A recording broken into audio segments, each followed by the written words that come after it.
Hola, bienvenido a mi primer video. ¿En algún punto de tu vida te has preguntado qué son las vanguardias? En este video te voy a explicar qué son las vanguardias. Bueno, primero comencemos con ¿qué es el vanguardismo?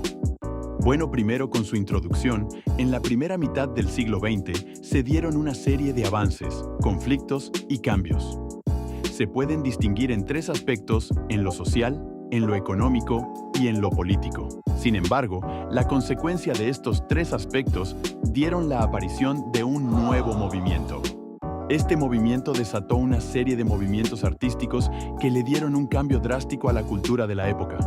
¿Pero nos puedes decir qué es el vanguardismo? Tranquilo, ya voy a eso. El vanguardismo es un movimiento literario surgido a principios del siglo XX en Europa. El vanguardismo también tiene características las cuales se destacan muchas, acá unas tres.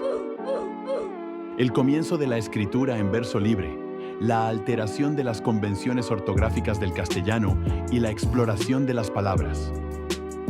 Oh, gracias por eso. De nada, ahora vamos a hablar del tema que queríamos hablar desde el principio. ¿De qué tema estabas hablando? Pues de las vanguardias.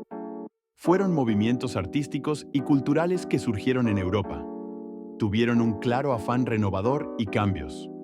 Bien, ahora los movimientos de las vanguardias. Estos tuvieron especial relevancia en la primera mitad del siglo XX. Los principales movimientos se dieron a lo largo de los años 1909 y 1930. En algunos países se han hablado de movimientos vanguardistas que han sido influenciados en esos países. Bien, comenzamos con las vanguardias de Francia. En Francia, cuando hablan de vanguardias, ellos se refieren al surrealismo, movimiento de vanguardia más importante. Se dio en el año 1924 por el autor André Breton. Ahora las vanguardias en Italia. En Italia, cuando hablan de vanguardias, ellos se refieren al futurismo, movimiento que tuvo gran influencia en los movimientos posteriores vanguardistas. Se dio en el año 1909 y fue impulsado por el autor Filippo Tommaso Marinetti. Dentro de Italia también está el hermetismo, que es una derivación del futurismo y se caracterizaba por la estructura poco ortodoxa y el lenguaje altamente subjetivo. Bien, ahora las vanguardias en Alemania. En Alemania, cuando hablan de vanguardias, suelen referirse al dadaísmo y expresionismo. El dadaísmo es un movimiento que defiende la destrucción de formas estéticas y un nihilismo absoluto. Se dio en el año 1916. Fue creado por el autor Tristan Tzara. El expresionismo se caracterizó por un retorno a las fuentes puras de la emoción. Fue impulsado por el poeta Rainer Maria Rilke. Volvemos otra vez a Francia. También había otro movimiento llamado el cubismo. El cubismo es un movimiento que tuvo su origen desde la pintura con la obra de autores como Georges Braque, Juan Gris y Pablo Picasso.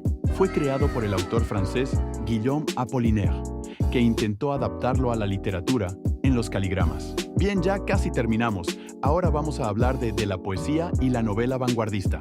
Primero con la poesía. La poesía inglesa fue una reacción poética de los autores irlandeses contra la tradición romántica. El representante es Richard Aldington. Luego está la poesía norteamericana, que fue adquirida en 1912 por un nuevo esplendor. Y por último está la poesía portuguesa, que fue una poesía importante para esa lengua gracias a Fernando Pessoa. Y ya para terminar la novela en Europa, la novela francesa es una novela que agota las fuentes del naturalismo y entra en distancia parcial. Sin embargo, la novela francesa toma un aire definitivo con el autor Marcel Proust. En la novela alemana se destacó un escritor checo llamado Franz Kafka. Y por último, la novela en lengua inglesa ha tomado una fuerza durante la primera mitad del siglo XX y no deja de sorprender tanto sus autores y obras como la calidad de sus propuestas narrativas.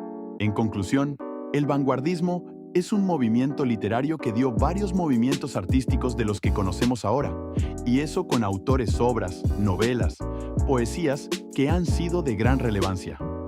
Bueno, hemos terminado la explicación. Hasta la próxima, adiós.